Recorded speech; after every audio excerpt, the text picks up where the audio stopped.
I started investigating it, and then someone else went missing, and then someone else went missing, and then someone else went missing. So then that priority becomes the next person that goes missing. I understand why people don't trust government sometimes, especially because, frankly, government has failed them. The next thing I kind of remember, though, is waking up to police officers in my room. How do you tell little children that their mother is gone? And everybody in town is saying they know who killed her. The Forgotten, a True Crime Arizona podcast.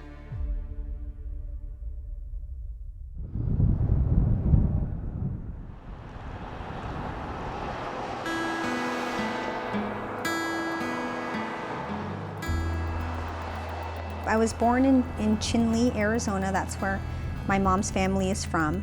My grandma, my masana, which is Navajo for grandmother, they are from Chinle, and my father's side is from Crystal, New Mexico, which is very close to Navajo, New Mexico, and that's where we lived. What's it like growing up on the reservation? I thought it was great. I ran cross country, and so I loved the nature. I feel like I didn't appreciate it as much until now that I'm out in the city. It was beautiful, you know, the land was beautiful.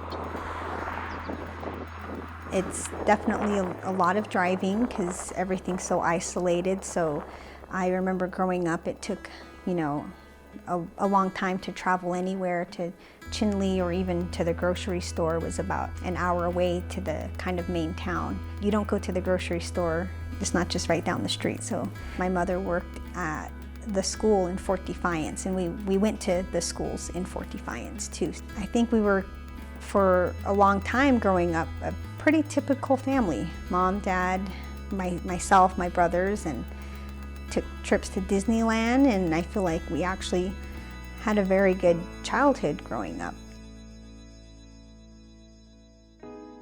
till the end. My name is Tiffany Sorrell, and I am Laverta's eldest daughter. There's nothing glamorous or glitzy about life on the reservation. Families make do with the basic necessities. Tiffany Sorrell was somewhat of an old soul, didn't take life for granted, appreciated the small things, and was mature beyond her years. In 2002, she was only 14 and really looked up to her mom, Laverta Sorrell. What was your mom like? What do you remember about her most?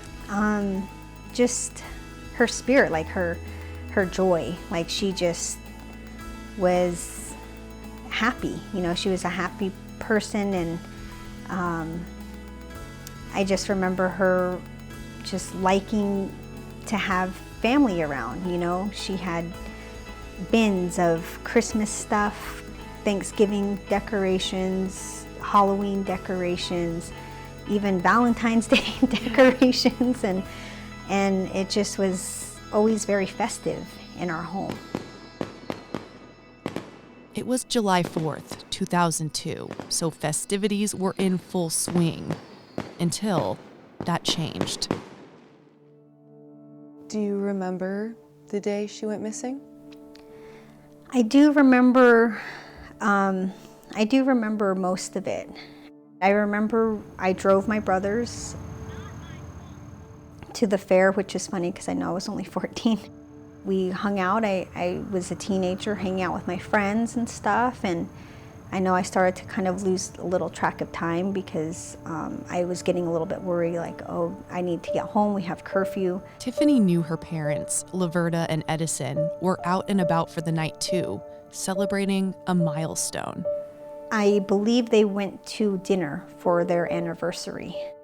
She dropped her friends off first, then headed home with her youngest brother. And I remember driving back and getting a phone call from Edison and asking where we were. And I was actually kind of afraid because I thought I was gonna get in trouble because I was already late. And I was dropping kids off that I wasn't supposed to be driving around. Like any teenager, she was worried her dad was going to be angry the second she walked in the door. But then when we got home, nobody was there. Nobody was home. And so I at that time, I kind of just thought it was a little strange, but I wasn't too sure because we kind of, we were home alone. It wasn't a big deal when we were home alone. So when did your dad get home that night? Do you remember that? I don't remember. So she went to bed, mostly feeling thankful she didn't seem to be in trouble. The next morning, I think I might have asked, where's Mom at? Like, I just felt confused. I just was thinking, what is going on? And nobody was really saying much. And the next thing I kind of remember, though, is waking up to police officers in my room. My name is Valina Guy. Laverta was my older sister. Valina had been getting ready to head out on a work trip to San Antonio that next day. I wanted to call her and let her know that I was getting ready to go, and that I'd call her and let her know how things were going once I got there. And she didn't answer. There was no answer at her home number. Hours later, Valina landed in Texas, so she called her sister again.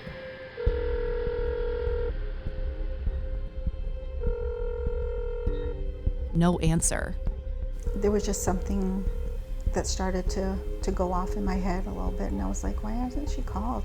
And then I called her work, and they told me that she hadn't called in and that she wasn't there. Something wasn't right. She never missed work. For all anyone knew, her husband, Edison, was the last person to see her. And that's when he tells his kids and Laverta's sisters that something kind of weird happened. That night that Laverta disappeared, though, you guys had gone to an anniversary dinner, right? Yeah, we went and ate that night, and we came back, and I guess, I don't know, she had made plans with that guy to meet up with him somewhere or whatever, and she kept wanting to leave, and then I just kept telling her, wait till the morning, I said, I can drop you off in the morning. And she said, no, I got to go right now and stuff.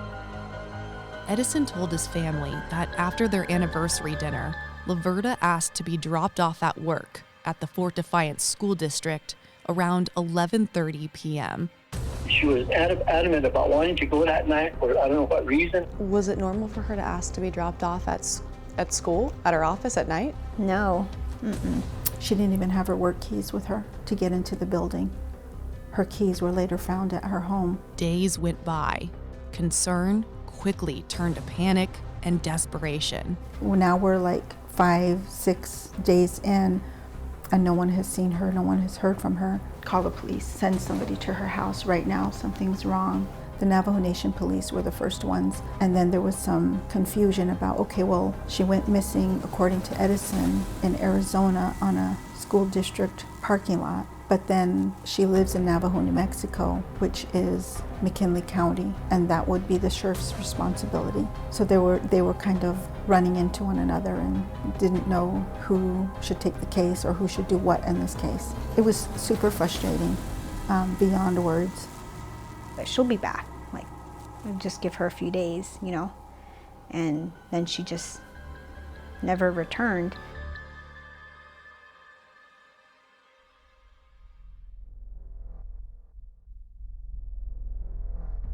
That was 21 years ago.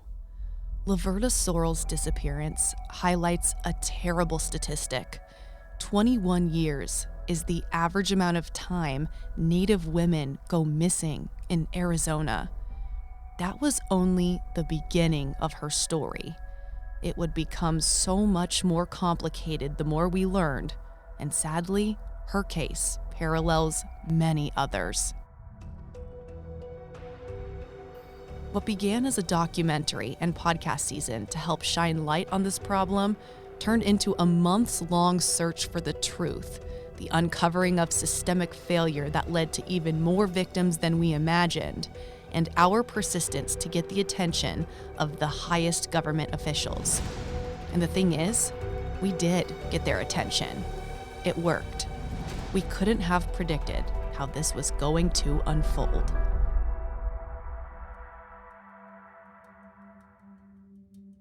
It's a crisis and also an epidemic. The acronym is MMIW, Missing and Murdered Indigenous Women. It's a crisis that for far too long was hidden in the shadows, but at the same time, only growing more dire. Darlene Gomez has now found herself at the center of it all. I've spoken to a few of the Navajo Nation criminal investigators, and what they tell me, I started investigating it, and then someone else went missing. And then someone else went missing, and then someone else went missing. So then that priority becomes the next person that goes missing. And they just start to almost add up. They just stack upon each other. Stack, stack, stack. Darlene is an attorney, but in 2020, the scope of her work changed. You have reached mailbox number. Hi, Ms. Jackson. This is Darlene Gomez. She and I was began working returning your pro phone bono call. for families who have missing or murdered loved ones in Arizona and New Mexico. How many families are you representing now? So currently I was at 18, but I'm at around 20 right now. All of this is pro bono? This is all pro bono. How are you able to do all of this pro bono? And to that end, why do it pro bono? Because these families can't barely afford to do flyers for their loved ones and to put gas in their cars to look for them. Darlene was one of the first people I connected with working on this project. She peeled back the first layer of where things have been going wrong. So you may be trying to get a hold of the police, and it may take you 3 or 4 days. The police officers do not get service on their radios in certain areas of the reservation because it's so remote. We would soon learn a lot more My name is Boo Nygren. from the president of the Navajo Nation. How do you guarantee the people of Navajo Nation that this is a safe place to live when you do have women and girls going missing? It's going to be a very difficult task to guarantee that right now in this moment in time. But I've heard the stories, I've heard about people making phone calls and not being taken seriously, because as president, there might be times where I feel like the rest of the world needs to hear the story as well, so that we're not constantly just acting as if everything is fine. And that's one of the things I'm not going to do, is act as if nothing is fine, because if those are the stories that are being heard, everybody else should hear those stories. From the Navajo Nation police chief. Any district at any given time, we may have 2 to 4 officers on shift covering an area of a particular district that's 5,000 to 7,000 square miles. It's the system. The system is broken, and we're a part of that system. From lawmakers and top officials. The data doesn't exist, and it's really hard to get state funding without data. Arizona is the 3rd worst in the country for missing and murdered Indigenous people. 3rd worst.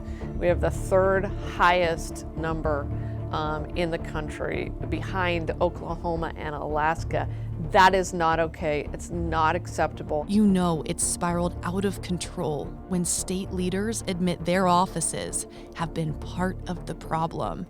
And eventually, we'd learn how it became this bad as our investigation went on. I understand why people don't trust government sometimes, especially on this issue, because frankly, government has failed them.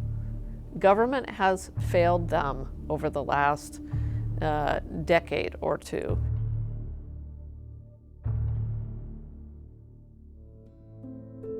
The result? Families torn apart. Children lost, confused, and scared. Those who would listen, trying to pick up the pieces. How do you tell little children that their mother is gone? And everybody in town is saying they know who killed her, but the police are letting that person continue to walk and victimize other people in your small community. Those are the hard conversations. Or when they say, Miss Darlene, when's my mom coming home? And all you can tell them is like, I don't know. We're looking for her. We want her to come home. One of the 20 families Darlene Gomez represents is the Sorrell family. Tiffany and her 2 brothers were once those young children Darlene was describing. And while Tiffany looks back on most of her childhood with happy memories before her mom disappeared, not everything was so perfect. When did you notice some sort of shift in your parents' relationship or maybe the family dynamic? It was until probably middle school, 8th grade around there is when they started to fight a lot. My brothers would come into my room when they were arguing, and they would, come and sleep with me at night because it would kind of scare them. And even cases of holes being punched in the wall. And so that's when things started to really, you can tell that she wasn't happy. He started trying to bring her flowers and buy her jewelry, and I think he even tried to appeal to her parents, like help me win her back, and but it was kind of little too late at that point, I think, and I think once he kind of realized that he wasn't going to win her back, he pretty much gave her the ultimatum that, well, you can leave, but you need to leave the kids here. You're not taking the kids with you. The kids stay with me, go ahead and leave. And how did that go over? I think that's what made her stay longer, but it did not go well because there was times where he would lock her out. Sorry. I'm just remembering my brother's crying at the window, at the door, because he wouldn't let her in. And my little brother actually sneakily unlocked it for her, and she was able to get back inside, but it was pretty tumultuous at that time. At my 8th grade graduation, I remember looking at her and thinking, like, she's not smiling in these pictures compared to the other pictures where she was always smiling. But in my 8th grade year, during my promotion, I remember she was a lot more quiet and not didn't seem as happy.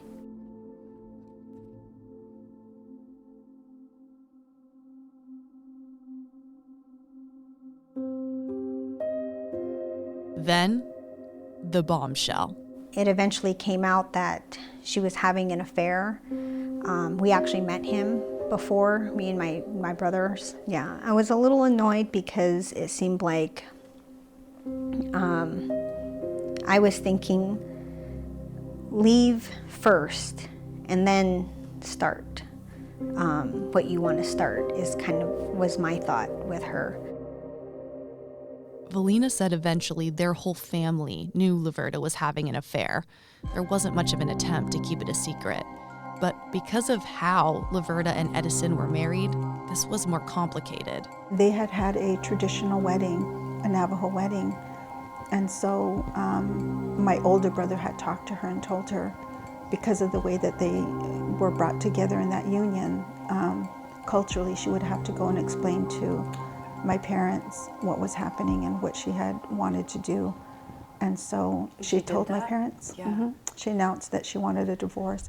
Tiffany already saw that writing on the wall. They eventually sat me down and told me that they were going to get a divorce.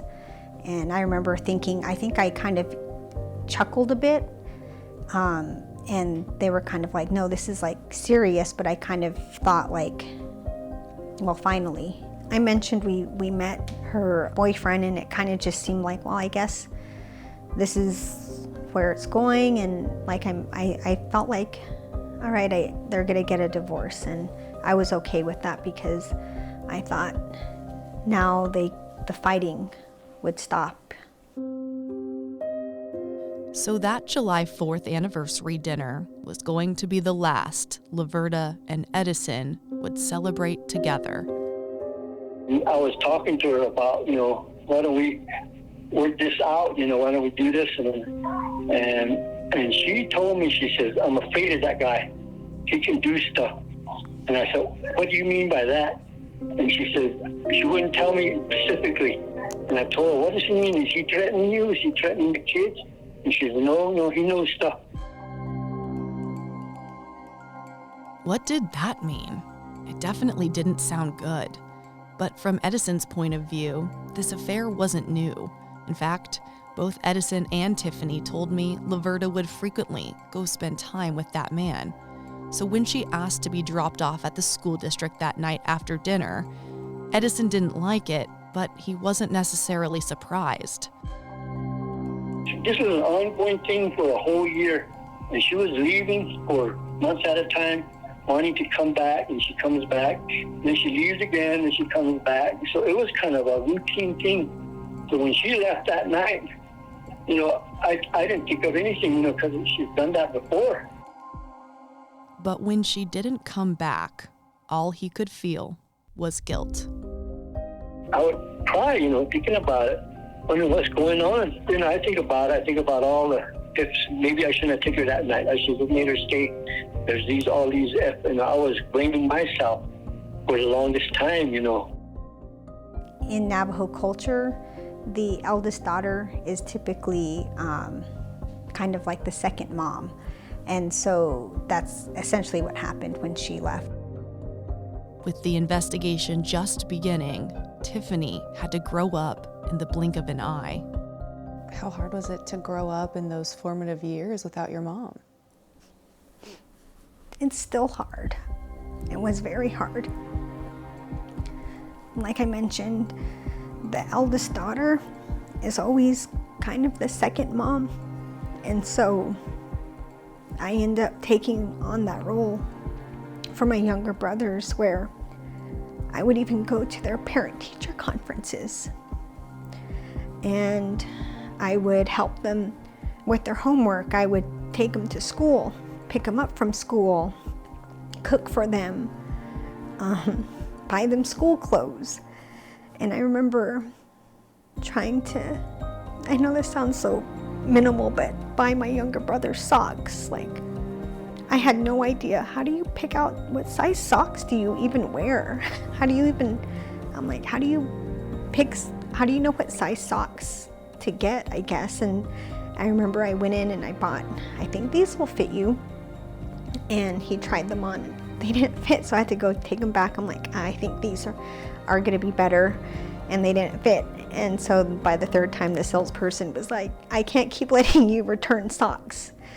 And so luckily I found some that fit, but I would even work summer jobs, and the money that I would earn at those jobs, I would help my brothers with their school clothes.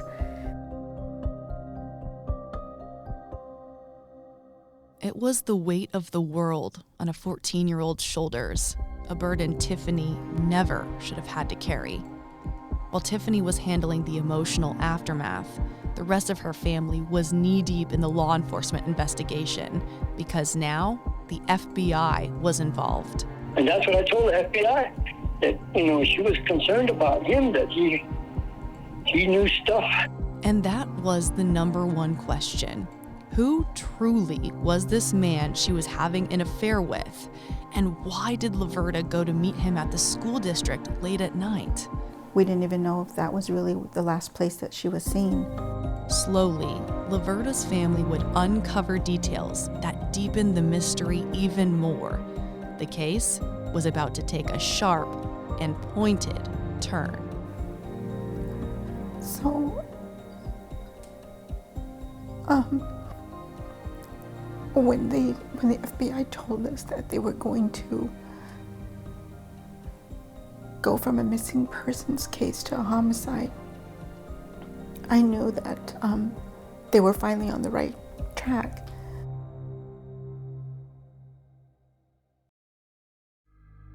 Coming up on episode 2 of The Forgotten. So this is an interesting interview because we didn't expect to be interviewing you today. We have funding for more officers. The problem is hiring officers. It's the system.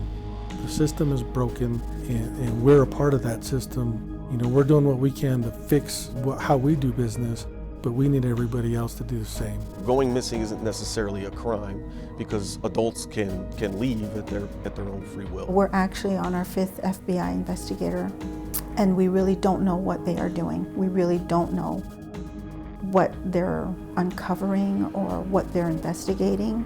We're just told that we need to be patient and that let us do our job.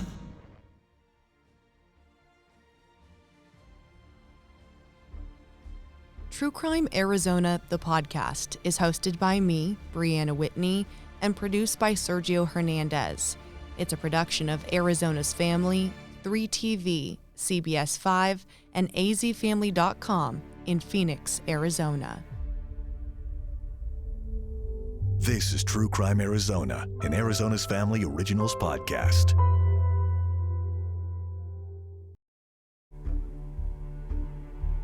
We are short-staffed. We're trying to find ways to conduct these investigations and not use that as an excuse.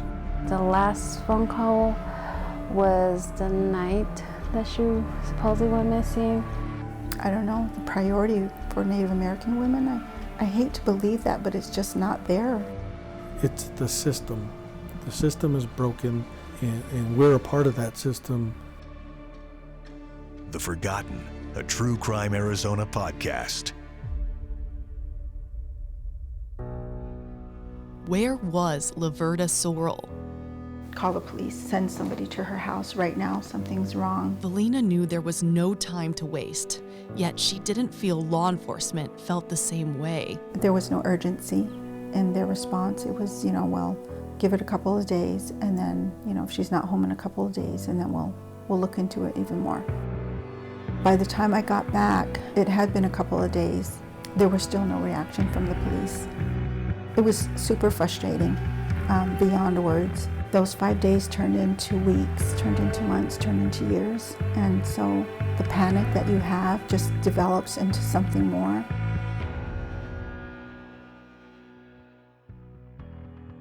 The frustration from the Sorrell family was palpable. They're emotionally exhausted by how Laverta's case has unraveled. And even after more than 2 decades, it doesn't feel they have any more answers or details than they had just days after she vanished. The frustration from Laverta's family isn't an isolated story. It's one we've repeatedly heard from Native families. To even begin to unravel how this crisis has exploded, I knew we had to start on the reservation itself, where these investigations begin.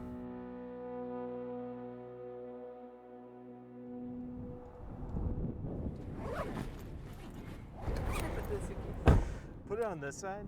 Okay.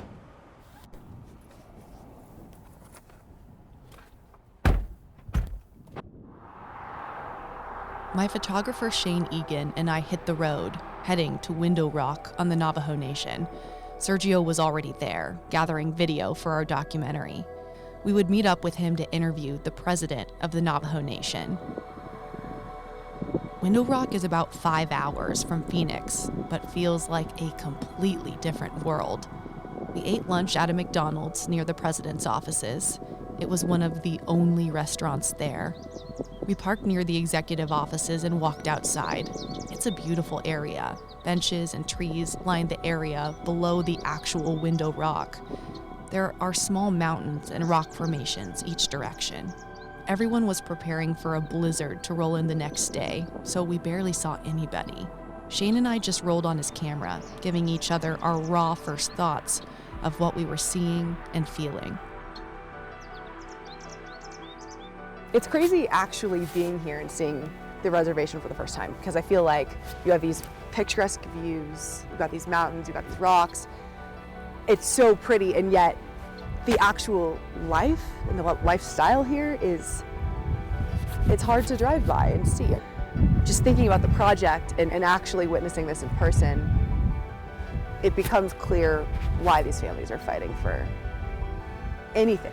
Attention, focus, resources. I mean, it all makes sense. It's weird driving through, and it seems like you're going to the middle of nowhere. Yeah, and then yeah. you just get to this like picturesque view here, and it's almost like a national park hidden right in the middle of kind of nothing. Kind of nothing. And the fact that Navajo Nation, too, is like one of the biggest reservations in this country, and this is the center of it, and you've got these really cool, just beautiful nature views here, but it's desolate. It's like a ghost town. There's really nobody around. Like, this is the center of it all, and this is what they're working with. I mean, it's, I don't know. Part of me is like, it's kind of sad that this is their reality. They're a sovereign nation. They want to govern themselves, but at the same time, you can see the lack of resources. Yeah, they need help. I mean, point blank, we haven't been here that long, and we can already see that. Yeah. You know, it's an interesting takeaway. You look around you and you think, wow, this is a beautiful state. I mean, we're sitting here just listening to the birds chirping. It's peaceful, and yet so many of these families are dealing with anything but peace. Just trying to have somebody listen to their stories. I think that goes to the fact of why we're even doing this documentary and this investigation in the first place.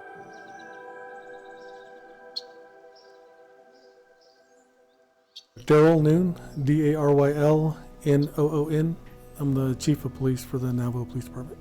So this is an interesting interview because we didn't expect to be interviewing you today. Point blank, when I was asking President Nygren about things that have gone wrong with missing and murdered Indigenous women and pointing to some issues within the Navajo Nation police and tribal police in general, he said, I'm calling Chief Noon and he's gonna come here and address this because there are issues. When I first got here, we were trying to get a hold of it. So I changed, the way that I policed, and that's what I'm trying to change here. This isn't an easy position for the Navajo Nation police chief to be in, and I was struck right away by how transparent he was with me. When did you take over as chief? January of last year. Chief Noon is very aware there's a problem with how they've been treating cases. Part of me can see how that attitude develops. I asked him to explain why. The Navajo Police Department is a separate department from the criminal investigations, which means, people come to the Navajo PD, they complain to me about case they're not being told, they're not being given information, there's a lack of transparency, just those types of complaints on cases that we weren't investigating. It really, it made it difficult. We are short-staffed. We're trying to find ways to conduct these investigations and not use that as an excuse. We have funding for more officers. The problem is hiring officers. We lose a lot of potential applicants and backgrounds. And for this last academy class where we started 17, we had over 100 applicants. So only 17 passed background checks? Yeah, started the academy. Chief Noon says it can be hard to find recruits who don't already have some kind of criminal history. It's situations like this that have a trickle-down effect to where even the bare minimum isn't being done. In our Shiprock district, our jail is closed.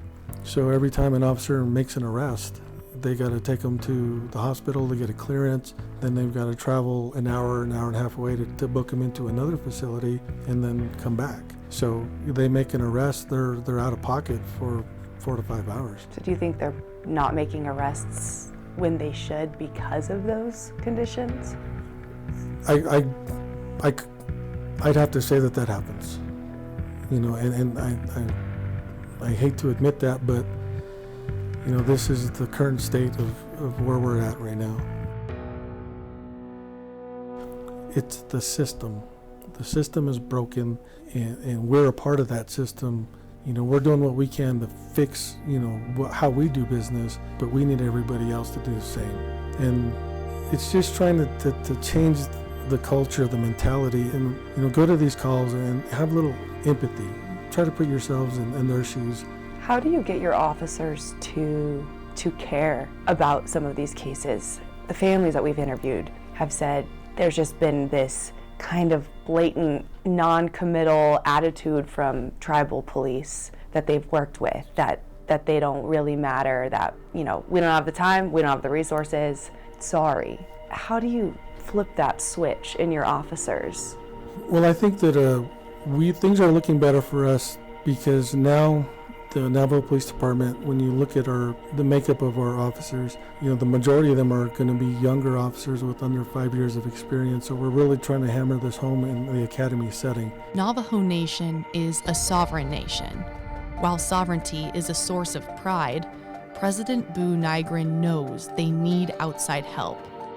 Right now the issue is that just to take a phone call, for a normal phone call, let's say it's a burglary or speeding or just the normal things that do happen, there's barely enough resources for that. How much extra funding do you need to even get up to a level that would feel acceptable or adequate to be able to properly investigate these kind of cases?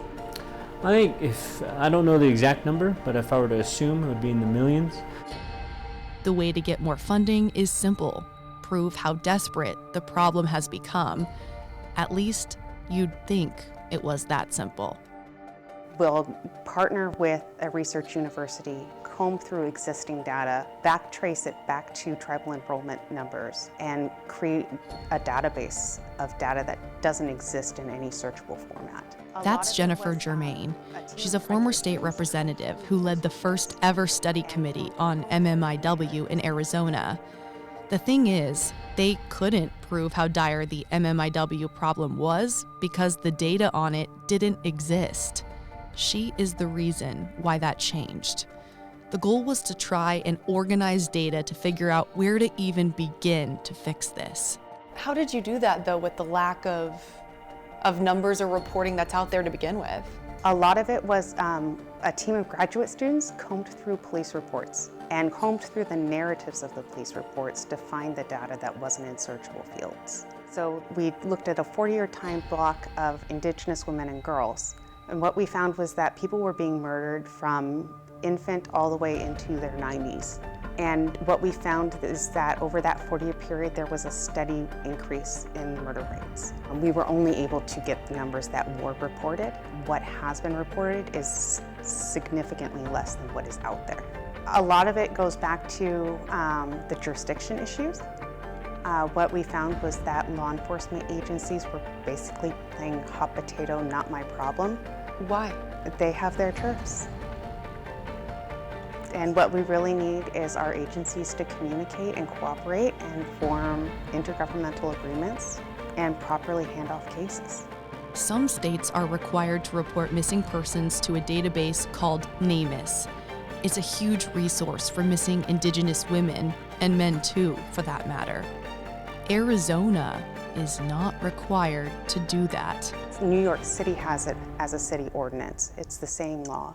I believe Illinois has it, where after 30 days of being missing, if you're an adult, they input all of your data into these databases.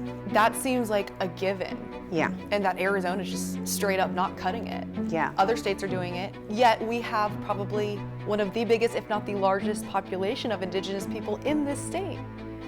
How are we not a part of this? Yeah, it's frustrating. It is completely frustrating. Do you feel the biggest barrier right now is the fact that it's not getting the vote it needs to be required? Yeah. How do you change the minds of lawmakers that don't see that as a priority? You know, a lot of it comes down to personal conversations, and a lot of it comes down to making sure that they see these people as real people and that these families as real families.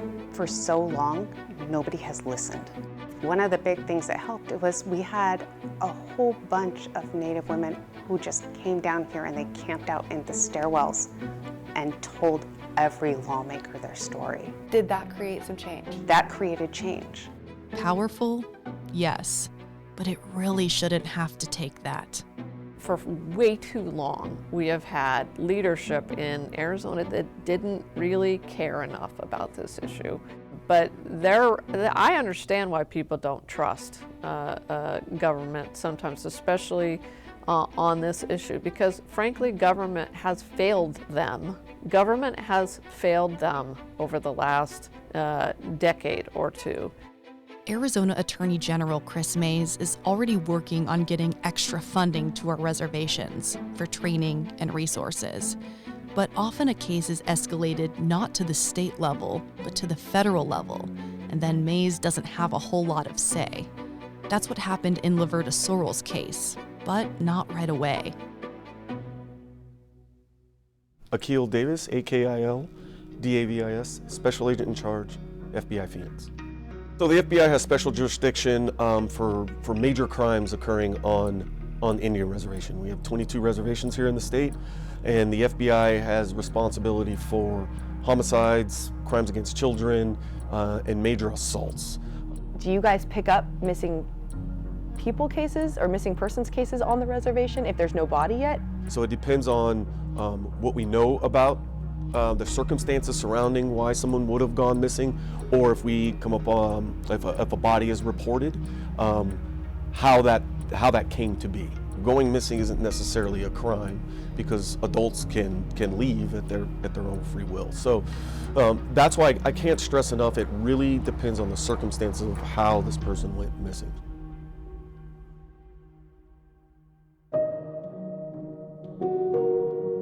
It's been 21 years since Laverta Sorrell was last seen. The circumstances of her disappearance were enough for the FBI to eventually classify it as a homicide case. But that isn't without its challenges. Them telling us that they cannot do anything because they don't have a body is their biggest challenge right now in our case. Laverta's sister Valina hoped the FBI's involvement would move things along quicker and lead to more answers. But she says it hasn't made the difference they hoped it would. The problem with the FBI was that in that area, there's only one FBI agent. And they're located, there's like a substation located in Gallup, New Mexico. That one FBI investigator oversees a lot of the Navajo reservation, and it's pretty vast. And the FBI investigators that started then, when she disappeared, would move on.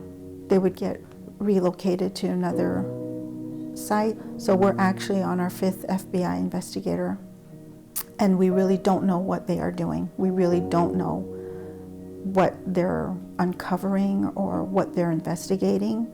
We're just told that we need to be patient and that let us do our job. I don't know, the priority for Native American women, I hate to believe that, but it's just not there for the FBI. I asked the FBI special agent about those frustrations. What's your response to those families who say, I can't even get a hold of the FBI agent on this case? Yeah, so we have a duty agent that's here 24/7, so they can always get a hold of an FBI agent, and then we can coordinate getting any updates should they be available. But I cannot stress enough that the FBI does not frequently provide updates to family members because we want to protect the integrity of the investigation. So because of that, we do keep a lot of stuff close hold. Is the worry that sharing updates, let's just say every few months, that would leak information out to somebody you wouldn't want it to get to? Exactly that. We would not want to share information even with the family and then have that information be put on social media or the normal media or anything of the such. So you try to keep things more under wrap, even if that's not the family's wishes? That's correct. In order to, because of that ultimate goal I said, is successful prosecution. It isn't just Laverta Sorrell's case the FBI has been working on. There is another. The last phone call was the night that she supposedly went missing. It's a case that we've been watching unfold in real time as we investigate further. I could remember her last words of, I'll call you gals later. Jamie Yazzie family, they've had to go boots on the ground. It made me so mad. I was like, I knew it. I knew it. That's what I said. Coming up on episode 3 of The Forgotten. It's been hard 3 years, I guess, not knowing that she's out there and just hoping that she will come back home. I know everybody else was saying that he did shoot her. So I told her, tell me what happened. Tell me everything.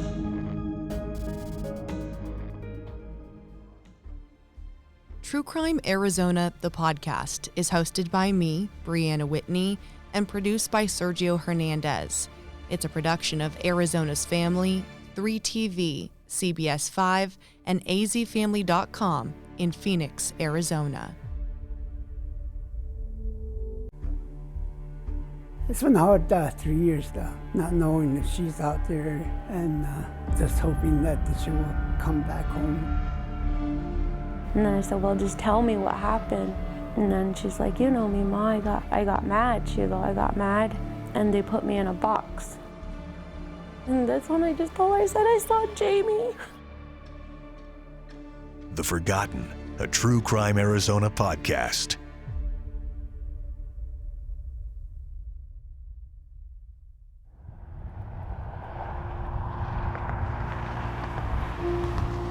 Yeah, we'll go truck stops. I run out flyers, pass them out.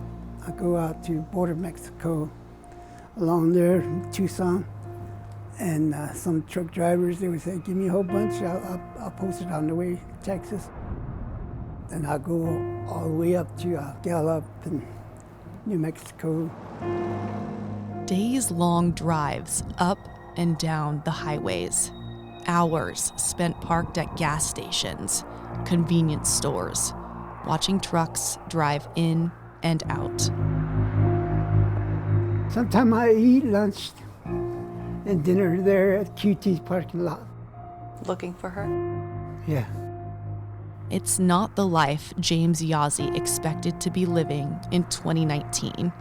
It was lonely, and the reason why made it so painful. He was desperate to find his daughter, Jamie Yazzie, all while his body was shutting down, becoming weaker by the day. I did the search out there with my cane, but it was too rough for me. So I ended up just getting stuff like water and stuff like that, snacks. I couldn't get up. I couldn't move. But when somebody just vanishes into thin air, it's hard to know where to even begin to find them. Quickly, it became a love-hate relationship with time. It's been hard 3 years, I guess. Not knowing that she's out there and just hoping that she will come back home.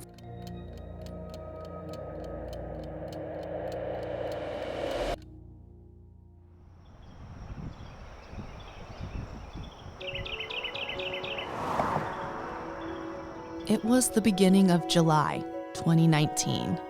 Jamie Yazzie, a mom to 3 young boys, was living in Pinon, Arizona, and working as a nursing assistant at a pediatric health center on the Navajo Nation. She loved her job. She loved the kids. She loved the elders. She was just a really good people person.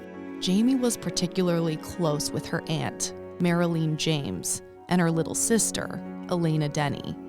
Elena wanted to follow in Jamie's footsteps. And I'm a medical assistant, so she's the one that paid for my schooling. Both Marilyn and Elena talked to Jamie all the time. Family was everything.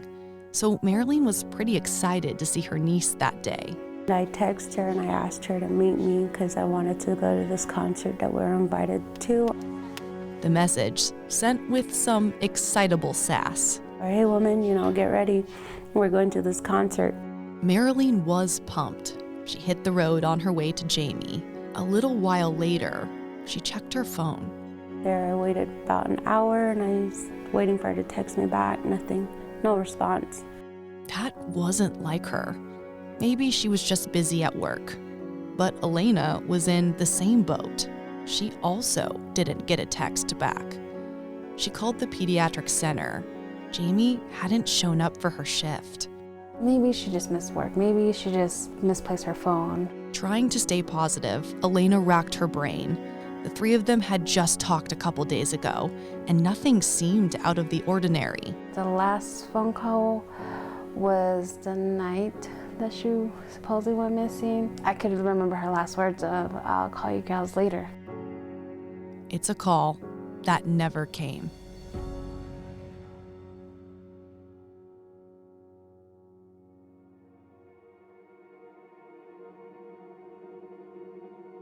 Jamie's life, like anyone's, had its ups and downs. She was divorced, but wanted to share her life with somebody. That's when she met Trey James. The last conversation I had with her, I know she was telling me how much of a good person he is to her and how he took care of her. Trey was that passionate love Jamie was looking for. He was new to her, but not necessarily new to her family. Did you meet Trey? Trey's the same age as me. We went to school from elementary all the way to basically high school, so I've known of him. Last anyone knew, Jamie had been at Trey James's house the last night anybody had seen or talked to her. Maybe her and Trey got into a fight or an argument, or she's just taking a break somewhere. I was hoping that she was still maybe with her friends. But Pinon is a tiny town. At the time, less than 1,000 people lived there. So everybody knew everybody. And rumors started to spread. I know everybody else was saying that he did shoot her. That was alarming. As soon as Jamie's family heard that, they wasted no time launching an all-out search. Well, what are we doing just sitting here? Let's go look for her. I told my daughter, let's go drive around town. So my oldest came with me. We drove through Pinon. We went to my sister's house. We did searches on our own, family members, friends. Eventually, both police and the Yazzie family learned by the time they all started searching, Jamie had actually been missing longer than they realized. We went back to my mom's house. We waited. My sister came home, and that's when I found out that she was missing. And it was over a week. The last anyone had seen her alive was at the end of June. It was now July 5th. Look in every vehicle and see if anybody looks like her, let me know so we can turn it around and follow them, or, see if that's her. Jamie's family was proactive in coordinating searches, but they just couldn't get the traction outside of family and friends they wanted and needed. It was frustrating for her dad. If it happened out here, you guys have a television station every town and law enforcement every town. That would have been easier. And the news would travel fast and the guy's picture would be on the news. Out there, nothing. You'd be lucky you have a smoke signal. Because James was sick, his relationship with Jamie actually became stronger, to the point where she was just months away from moving to Phoenix to help take care of him. She called me every other day, said, how you feeling, how you doing? And I'm closer to you so I can keep an eye on you and stuff like that and transfer down here. So that was the plan. She was going to transfer down here. James had been in and out of the hospital. And as the searches for his daughter went on, one hospital trip was particularly heartbreaking, with the nurse assigned to him. The thing was, when I ended up in the hospital, that one gal that was from Pinon, she was actually a replacement for Jamie. She told me that I took your daughter's place because she didn't show up. Those searches turned from days to months to years. Like every day, I just waiting to hear that Jamie's back. It's been hard 3 years, I guess, not knowing if she's out there and just hoping that she will come back home. It felt like time stood still. Nothing was happening. There were just no breaks in the case. Just when everyone's hope was starting to fade, Marilyn found the unthinkable, and the details are still so vivid in her mind. It was October 2021. A little past the Hopi line on the Hopi reservation. Marilyn is standing there in the cold desert. It felt different than she was used to. Me breathing in the thick air, and then it's so cold outside, and there was a moon out, and I fell to the ground, and I picked up the sand. I thought it was sand. It was snow. It was melting through my fingers. The sun is out. It's reflecting off the snow. That's why everything's just blue. All of a sudden, a woman appeared from behind a rock. Marilyn blinked, trying to figure out if what she was seeing was real. It was Jamie. She came out, and I was like, "Where were you, woman?" I went to hug her, and she was a bit taller than me. So when I looked at her, she had sand in her eyelashes, sand in her hair. When I looked at her clothes, it was like dried mud on her clothes. And then I said, "Tell me where you're at." And then here she said, "I'm okay, Ma," because she used to call me Ma. So I told her, "Tell me what happened. Tell me everything," I told her. And she kept looking into this. It was like a hut or behind the rocks or into a rock. It was like a rock formation. That's where she came out from. She kept looking that way. And I told her, "Is there anybody in there with you?" And she goes, "No, but I have to go back soon." And then I said, "Well, just tell me what happened." And then she's like, "You know me, Ma, I got mad." She goes, "I got mad, and they put me in a box." Who got mad? Who put her in a box? Marilyn was overwhelmed, confused, and emotional. Jamie walked up closer. She said, "I love you, Ma." And, but I could hear it so close to my ear. And that's when I woke up from that dream. That dream was just so real. Marilyn shot out of bed and immediately woke up her daughter and told her everything. And that's when I just told her, I said, "I saw Jamie." There was something about that dream that Marilyn couldn't shake in the coming weeks. It wasn't just that she saw Jamie, but so many parts about the dream felt weirdly real. Marilyn decided to drive out to the area in her dream on the Hopi Reservation. It was November 29th. Suddenly, it all made sense why she was being pulled there. It was fate. I kind of had a feeling like I knew which right road to take, so I took that road with my friend and my sisters. And we found her wallet. It was empty, but we found her wallet.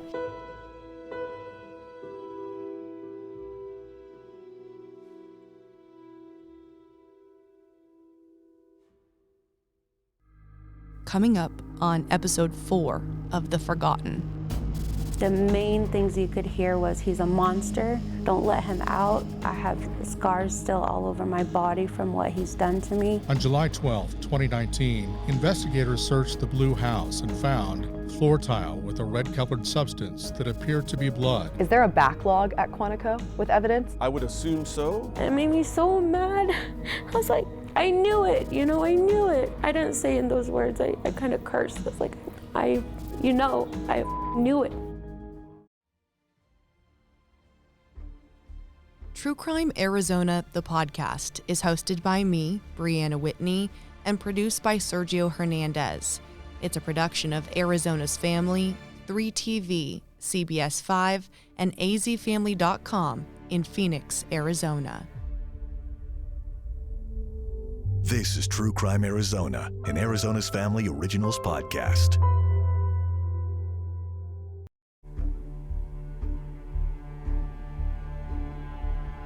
He's a monster. Don't let him out. I have scars still all over my body from what he's done to me. There's other people that went missing in Pinon, and that makes me wonder, did he have a hand in anything else? Knowing that there was blood in that house, why not act on it at that time? Why didn't they arrest him then? The Forgotten, a True Crime Arizona podcast.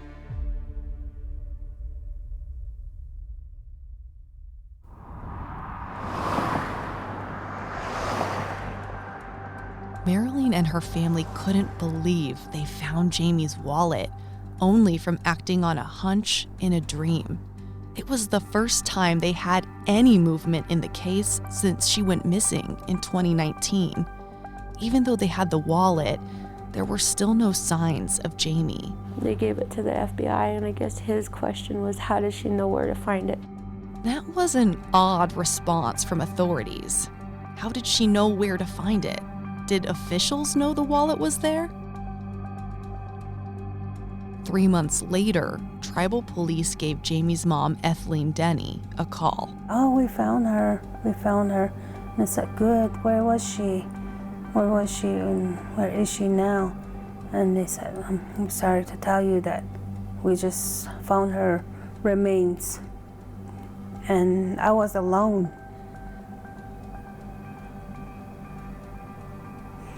I was alone in the house. That really hit me hard then, because in the past, I really had that hope that she was somewhere. Her remains were found November 23rd of 2021. It was positively identified as Jamie through dental records.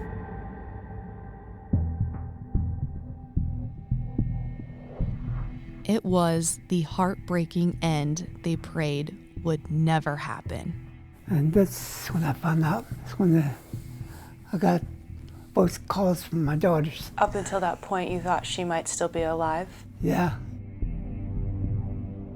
The Yazzie family was just starting to process all of this. But right away, Marilee noticed something peculiar about the day Jamie's body was found, November 23rd. My first question was, where did they find her? And she said, a little past the Hopi line on the Hopi reservation. That was just 6 days before their family found Jamie's wallet in the exact same area. Authorities didn't tell them about finding Jamie until February of 2022, even though Marilyn and her family were part of a prayer walk on the Navajo Nation in January, where they had a sit-down with the former Navajo Nation president and former police chief. We're here to get answers, and I just want to know. You don't have to tell me in details. You don't have to tell me if it's her or not, or what you think. I just want to know, was there remains found? And at that time, he was like, I don't know what you're talking about. No. And this is in January of 2022. Based on the timeline, the Yazzie family feels they were lied to. It made me so mad. I was like, I knew it, I knew it. I didn't say in those words, I kind of cursed. I was like, I knew it. That's what I said. So it was like two emotions at once. We just wanted simple answers as far as the questions we had. We didn't want it in details. We knew it was still open. We just wanted to know if she was okay. Then the dates of everything set in. Had Marilyn acted on her dream just days before she drove out there, she may have made the tragic discovery. So we showed up there on the 29th, and they found her on the 23rd. I'm thinking, if we left sooner, would we have found her?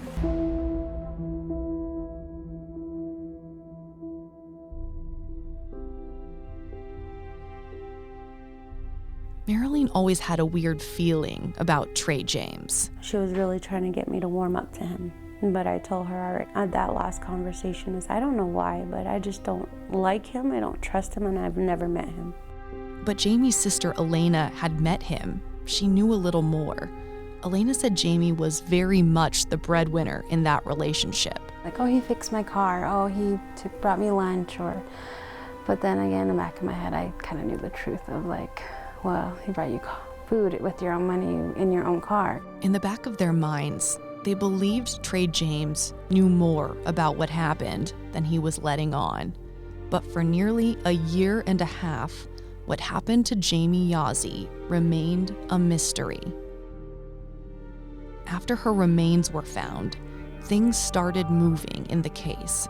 Eventually, several pages of court documents would be released, 15 pages, each one telling the story of what happened to Jamie Yazzie in the summer of 2019. And it's more unsettling than her family was prepared for.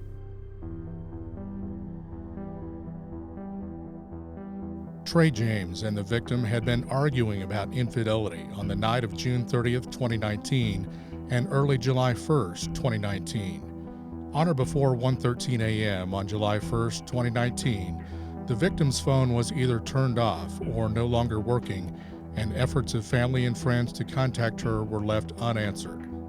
The victim was killed by a gunshot wound to the back of her head. In this next paragraph from the documents, EWJ is Trey James's dad. On July 9, 2019, investigators interviewed EWJ, Trey James' father. EWJ said that he had last seen the victim around Friday, June 28. She had come to the two-story house to get away from Trey James, but went back with him. EWJ said that when Trey James drinks, he gets violent. Trey James also always has a gun, a silver pistol, which he keeps inside of his waistband. EWJ said that Trey James had been staying at the two-story house since the beginning of the month, July, and was acting strange. He was paranoid and said to tell people he was not home. EWJ said that he did not know what happened to the victim, but thinks Trey James was involved. EWJ said, yes, Trey did it, but did not provide a basis for this statement. On July 12, 2019, investigators searched the Blue House and found floor tile with a red-colored substance that appeared to be blood in the bedroom believed to be used by the victim and Trey James, drywall and baseboard with a red-colored substance that appeared to be blood, a queen-size mattress stripped of bedding with stains and what appeared to be partial burning in the bedroom, pieces of wall with what appeared to be blood in the hallway, a red-colored substance that appeared to be blood on the front porch, a small pistol in the living room, ammunition, and ammunition-related items throughout the home.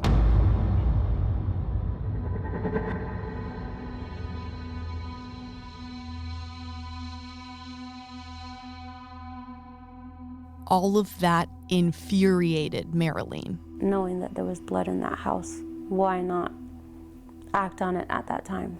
Why didn't they arrest him then? It was something I wanted to bring up to the U.S. Attorney, Gary Restaino. The U.S. Attorney's Office is now prosecuting Jamie Yazzie case and works closely with the FBI. For the most part, the FBI is the best game in town when it comes to Indian country investigations, and they're the ones that bring us most of our cases. And when they searched that house, though, there was blood evidence in there that could have been tested. I mean, did you have to have Jamie Yazzie's remains to charge Trey James? We're not going to charge a case unless we have what we call a readily provable case. I trust our team. That's what I have to do as United States Attorney.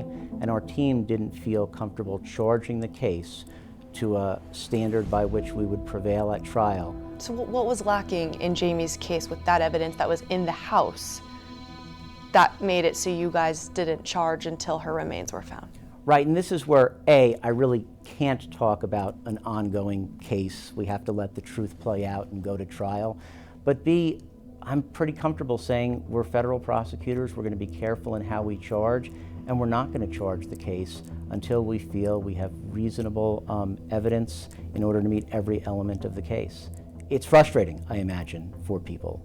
I have heard from victims that it is frustrating, but sometimes it takes a while to investigate. We need the forensic evidence, and sometimes it can take a year or two to get the results of forensic evidence back.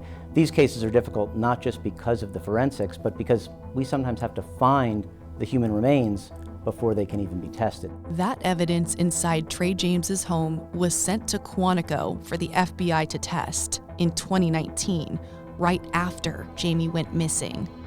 The results didn't come back for more than 2 years, just a couple months before Jamie's body was found. On September 7th, 2021, the FBI lab issued a report finding that A, there is blood on the floor tile and strong evidence that it is the victim's blood, and B, there is blood on the drywall and baseboard and strong evidence that it is the victim's blood. It wasn't until August of 2022 that Trey James was arrested for first-degree murder in the death of Jamie Yazzie, 3 years after she disappeared.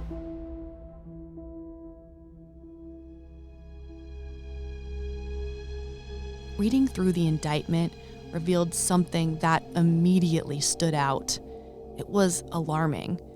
In the time it took to get evidence testing back from Quantico, Trey James assaulted and attempted to suffocate and strangle at least 3 other women after Jamie was killed. He's been victimizing other women, and one of the women, he basically left scars on her body. I know this is because the first court hearing, the status hearing that we had, she was on the phone.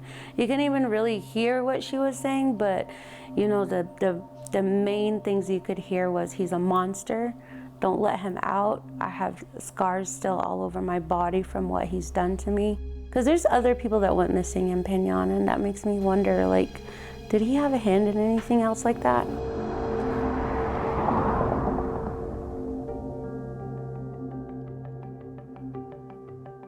In a case like this, was there no way to expedite the evidence testing? Akil Davis, special agent in charge of the Phoenix division of the FBI, explained what happens behind the scenes. Why would it take that long for evidence to come back from Quantico? Yeah, because that's how busy Quantico is. I mean, they handle all of the evidence for the FBI. So if you think of all those violations in which the FBI is responsible for, and I can't stress that there's not another federal law enforcement agency in the world that is set up like the FBI, with all of the responsibility we have. Is there a backlog at Quantico with evidence? I would assume so. Investigating national security matters and domestic criminal matters, and the reach that we have covering 63 legal attaché offices all over the world. Think about all those different entities processing evidence at once. And all of that stuff goes to Quantico. So that would explain a significant delay. So for the Phoenix division, Indian country is one of our highest threats here. That's how we've prioritized that here. But the problem is, if you send it to Quantico, that might not be the same Correct. priority level. Correct. The U.S. attorney knows this has caused tension, emotions running high. It's frustrating, I imagine, for people. I have heard from victims that it is frustrating, but sometimes it takes a while to investigate. It's been particularly strained at times with the Yazzie family. I'm so proud of our advocates on the Trey James case. They've met with the family members there at least 4 times during the course of the investigation. I'm not going to get into the detail of those conversations. I don't think all of them went well, but I'm so proud of my team for keeping on going back and talking with them. And I do think that those conversations and the nature of them have been getting better. Certainly a credit to the tremendous courage of the family, but I think also to our lawyers and FBI agent partners. When you say some of them haven't gone well, what do you mean by that? I just mean that there's a natural tension sometimes in trying to give status information before a missing person's case is charged. Right? It's easier once we've got a charge. Do you think that there's been a lack of transparency by your office and legal prosecutors in general about saying, hey, up front, we can only say this much? It seems like these families have kind of felt like they're in the dark. I think we can do better. Look, transparency is a hallmark of the rule of law. In August 2022, Trey James was charged with murder. It's what the Yazzie family fought for. But there's no guarantee to anyone what happens from here. And that's unsettling for Marilyn. As far as right now, they're telling us that, it's crime of passion. He's not going to get more than 25 years. So that's what they're telling us. They're telling you 25 years is going to be a maximum outcome? Yeah. The way this case is charged, he could get a life sentence. We would have to see what happens on the case and the way it gets eventually adjudicated. Where would they be hearing that 25 years from? 25 years is what would be a likely scenario under the indictment. Why would 25 be an expected outcome? It would be simply discussions of the possible things that happen in trial. Trials are complicated. Trials take a long time. Trials have unexpected events.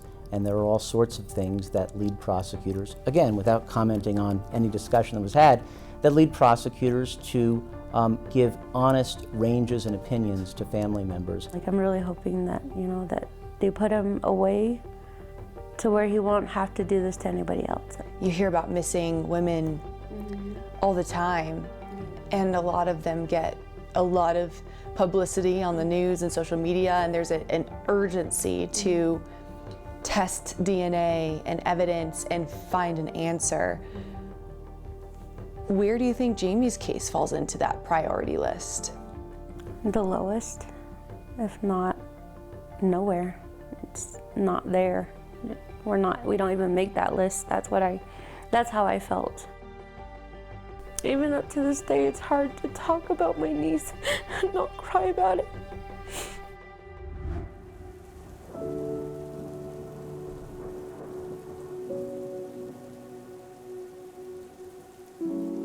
Navigating the throes of the legal system is stressful enough. It's made so much worse when you're the one having to pick up the pieces of a family who's been irrevocably broken. Jamie's mother, Ethleen, is now the primary caretaker of Jamie's 3 sons. He took a mom from 3 handsome boys. My oldest grandson, Ethan, he's full of anger. He's really struggled with this. Yeah, he's really struggling with it, and he says that he did talk to Trey a lot of times for him not to hurt his mom. Jamie's son told Trey to not hurt his mom. Yeah, he just didn't want his mom to get hurt. The second oldest, Nathan, he's turned 13. He's more of the emotional one. The youngest, Landon, just trying to even understand that his mom is gone. It's something no child should ever have to deal with, and something many will never understand. Except one person who knows exactly what those 3 boys are going through. But I don't think I knew how much it affected me until I got older and started going to therapy and learning about your trauma response to certain things. Tiffany Sorrell was just a teenager when her mom disappeared. It's affected her life ever since. At least she got to mold me before all of this, because I think that's what really kept me strong, was her values, her teachings, because that's essentially just what I lived by. As she's gotten older, she's learned more about her mom's case, going over the facts, the details, and game-changing specifics she just couldn't quite understand when she was younger. Actually, the man that she was having an affair with, he has been ruled out. He's taken a lie detector and he's participated in the investigation, and he's been ruled out. So what other direction could it go? Tiffany feels pieces to her mom's puzzle have never fit just right, that there's more to this case than meets the eye. Her mom taught her to stand up for what she believes in, and that stands true, even if it's the direction she never hoped it would go. If something doesn't make sense, it's probably not true. And so in this narrative that he's sharing about dropping her off, it just didn't make any sense. I feel like karma happens.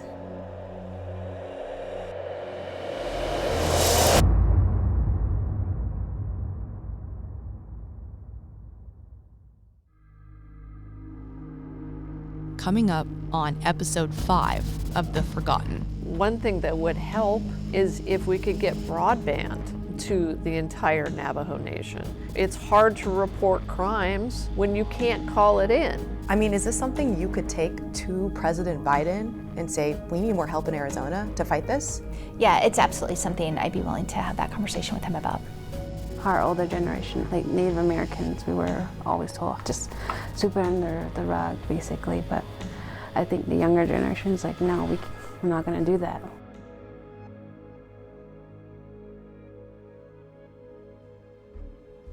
True Crime Arizona, the podcast, is hosted by me, Brianna Whitney, and produced by Sergio Hernandez. It's a production of Arizona's Family, 3TV, CBS 5, and azfamily.com in Phoenix, Arizona. This is True Crime Arizona, an Arizona's Family Originals podcast. When you grow up in abuse, all you know is abuse, and it perpetuates through generations. We've really been trying to ride the wave that occurred after Gabby Petito.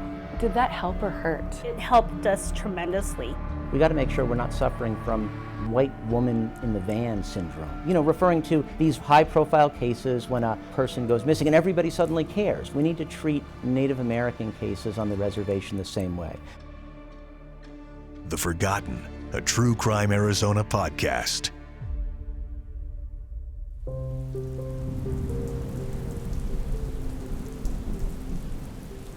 My sister was a human being. She had family that loved her. She had children. We get victim blaming. We get shame. It was the same reason everyone kept telling the Sorrell family, Laverta will be back. The assumption was she left on her own accord, and that's what was told to her daughter Tiffany and Tiffany's brothers over and over. She was an alcoholic, or that she used drugs, was involved with not very good people. That's what was told to us. That is kind of what halted a lot of the push to want to look for her, because I believe the police were kind of just like, she'll be back, she might just be on a binge or a casino or something. And so the victim blaming was a big part of it. The toll it takes on the children when you're pushing that narrative. And I know my brothers and I, we all have our own different trauma responses to everything. And even though I've really pushed myself to do well in life, I do still have those issues. That was in 2002. 17 years later, in 2019, it didn't seem like anything was different when Jamie Yazzie disappeared. That's when it struck her Aunt Marilyn. She had been part of the problem without even realizing it. The things they said about Jamie after she went missing is what I used to say about them. Other women that went missing. Victim shaming and all that stuff, I didn't know about that. And that's what I was doing before that happened to Jamie. After they found out about that, they just labeled her as an alcoholic. I now know what victim shaming is. I feel bad for thinking that way or even saying those things, because now that's where we're at with Jamie. The victim blaming was certainly used to minimize the situation, but that was combined with something else that seemed to halt any progress on these cases. Native Americans were taught you don't talk about the dead. That has stuck with Jamie's sister, Elena. Our older generation of the Native Americans, we were always told how to just sweep it under the rug, just leave it alone. You mourned for 4 days? Yeah, so that's what she was kind of taught. And even then too, she was kind of told, don't ask questions, just do it. Laverta's husband, Edison, told me the same thing. On the Navajo culture, talking about handling dead people, all that is a big no-no. How do you think these cases get solved when people go missing or are murdered if you don't talk about it? I know that's the problem about it. It's a big problem, up to the younger generation of Native women, like the Yazzie family, to change. I think the younger generation is like, no, we're not going to do that. Like my grandma says, I have a mouth to talk, so I'm going to keep talking.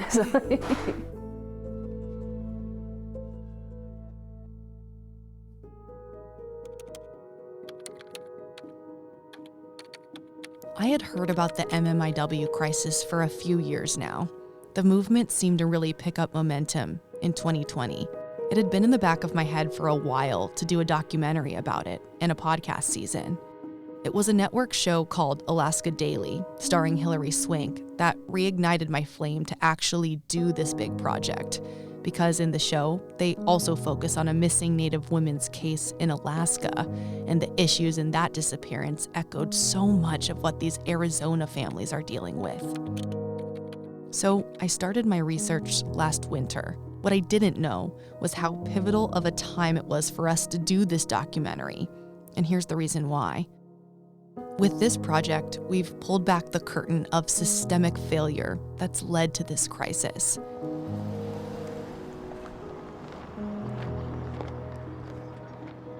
But just as I started my interviews for this, there was a regime change of so many top leaders in Arizona. New governor, new attorney general, new Navajo Nation president, no doubt the most powerful people and positions in this state. We've shined a spotlight on this crisis that it finally deserves, and they have the power to make some changes. And that's where we start. Katie Hobbs, K-A-T-I-E-H-O-B-B-S, and I'm the governor. Before you got to this role, what was your knowledge of the MMIW crisis in Arizona? Well, really, it was kind of more what I was hearing being talked about nationally and a little bit in the state. I'm thankful because I didn't realize the problem was as big as it is here in Arizona. Over the course of this project, we interviewed 16 people. The Arizona governor was one of the last, and that turned out to be a good thing because we had learned so much that needed to be brought to her attention. Just getting this on the front page, having the weight of the governor's office behind it, I think is really critical to help making it a priority for those law enforcement agencies that are charged with investigating and solving these crimes. This starts with where the investigations begin, on the reservations, like Navajo Nation.